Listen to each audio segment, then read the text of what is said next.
13h, 14h, Jacques Pessis. Sud Radio, les clés d'une vie, ce sont celles de mon invité que vous allez découvrir dans quelques instants. Vous avez grandi en Touraine en rêvant d'aller voir si l'herbe était plus verte ailleurs. Vous avez fait pleurer de rire le public, mais vous avez aussi déclenché d'autres larmes qui ont fait couler beaucoup d'encre. Vous revenez au théâtre en défendant une pièce que le public va considérer comme un grand cru, dans tous les sens du terme. C'est en tout cas le bonheur que je vous souhaite. Bonjour Bernard Campan.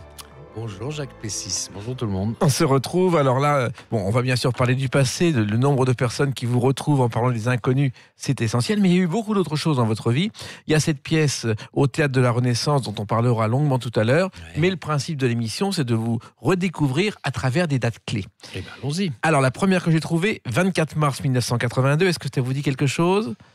C'est votre première télé écoutée. Les pieds au mur, reflux, EM 238-835, séquence 1 première. Je vous ai déjà dit que j'ai horreur de ce genre d'appareil.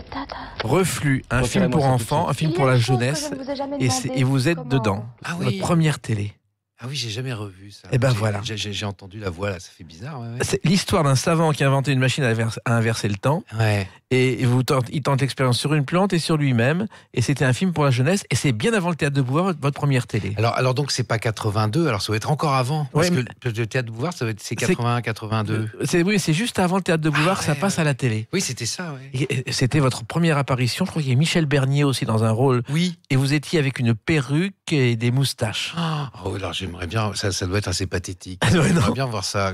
Comment vous étiez arrivé là-dedans, Bernard Campan ? Je sais pas, je crois que c'était par l'entremise de la personne qui me mettait en scène au Café Théâtre, qui s'appelle toujours d'ailleurs Yves Carlevaris, Oui. que j'ai pas revu depuis, mais voilà, qui jouait aussi dedans. Enfin, je me souviens vaguement de l'histoire. Je me dis comment je pouvais être crédible parce que je faisais un vieux aussi. Ça, je m'en souviens. Ça doit être quelque chose à voir. Oui. Et un vieux, c'était une sorte de théâtre pour la jeunesse. C'était Ouais. une série Histoire fantastique. C'est ça, ouais, pour faire 3 France. Enfin, je sais pas comment ça s'appelait Je à sais l'époque. plus, voilà, bon, ça a changé voilà. tout le temps. De toute façon, la comédie, c'est votre passion de toujours, Bernard Campan. L'humour, ça c'est quelque chose qui m'a toujours porté, que j'aime beaucoup rire. Oui, faire rire les autres. Enfin, j'aime l'amusement, j'aime la gaieté, ouais. Et puis, la comédie, au départ, c'était pas votre vocation. Vous êtes né à Agen et vous avez grandi à Tours. Ouais. Oui, à l'âge de... très vite, je crois, dans ma première année, mes parents, qui étaient profs, ont été mutés à Tours et on a quitté le Lot-et-Garonne. Donc, j'ai connu le Lot-et-Garonne par la suite en voyant mes grands-parents, mais sinon, je suis juste né à Agen, on va dire. Voilà. Et vous êtes en Touraine. Touraine, d'ailleurs, où on venait à Paris, on mettait pas 50 minutes. À l'époque, c'était un véritable voyage pour venir à Paris. Oui, c'est vrai que d'ailleurs j'ai voulu le faire un jour en mobilette. Oui. Et alors ? J'ai rebroussé chemin au Mans. Ouais. Ça collait pas. Ouais. La Touraine, c'est le pays de Jean Carmet aussi, et des bons vins. Ouais. Et il revenait régulièrement, Jean Carmet, le soir, il prenait un taxi en disant, il voulait rentrer chez lui, soi-disant, en Pont de Sèvres. Il disait Tours, et le lendemain matin, il se réveillait à Tours, parce qu'il avait bien bu, Ouais. et il faisait 3 jours de fête avec le chauffeur de taxi. Ouais, ça je savais pas, mais je sais que j'étais élève comédien, donc quand je retournais à Tours, on s'arrêtait, on changeait à Saint-Pierre-des-Corps, Oui. le fameux Saint-Pierre-des-Corps, et je me souviens, donc je devais avoir une petite vingtaine d'années, et j'ai vu Jean Carmet avec sa valise sur le quai, en train d'aviser un contrôleur, en train de disant mais il est à quelle heure le train pour Tours il est passé. Oh, encore un que j'ai loupé. Je me souviens de ça, de l'entendre drôle. dire ça sur le quai. Oh, encore un que j'ai loupé. Il adorait les trains et les gares, il passait sa vie là-dedans entre deux films. Ouais. Alors, votre père est professeur d'italien. C'est-à-dire que ça n'a rien à voir avec votre métier. Vous auriez pu faire ce métier-là aussi, Bernard Campan. Prof, je trouve que c'est un métier difficile, c'est une gageure comme d'autres métiers, comme je sais pas, médecin, enfin voilà, d'être à la hauteur. Donc, mais c'est un métier qui m'a toujours. Je pense que j'aimerais faire passer des choses que je connais, être prof de théâtre, pourquoi pas, donner des cours de théâtre, c'est quelque chose qui m'aurait plu. Mais prof, en tant que tel, non, j'étais pas fait pour ça. Hein. Oui, vous étiez plutôt cancre à l'école, Voilà, d'ailleurs. ouais, C'était pas terrible.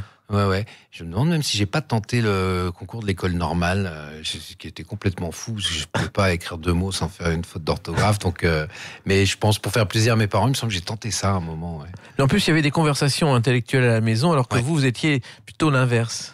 Oui, mon frère était plus calqué sur le modèle du père. Il a fait une carrière universitaire, prof de musique. Il est devenu d'ailleurs, tout le monde est prof dans la maison, enfin dans la famille.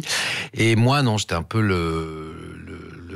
pas la brebis galeuse, loin de là, mais enfin, j'étais différent et j'ai essayé plutôt de me faire remarquer par l'humour parce que je voyais que mon frère prenait bien la place au niveau intellectuel, culturel et que là, je pouvais pas lutter. Ouais. Et comment est née votre vocation d'acteur au départ ? Ça s'est fait en plusieurs phases, j'ai l'impression. Au théâtre, en cours de première ou seconde, dès la seconde, j'ai suivi des cours de théâtre au lycée avec un prof de physique-chimie, Jean-Marie Lardot, qui était formidable. Et pendant 3 ans, j'ai joué, j'ai fait des pièces, et ça a été là, vraiment, où je me suis dit, ça vraiment, j'aimerais bien le faire plus tard, quoi. Et vous aviez un modèle à l'époque, Bernard Campan, c'était Gérard Philippe, dont vous admiriez la beauté et le physique. Vous auriez voulu être comme lui ?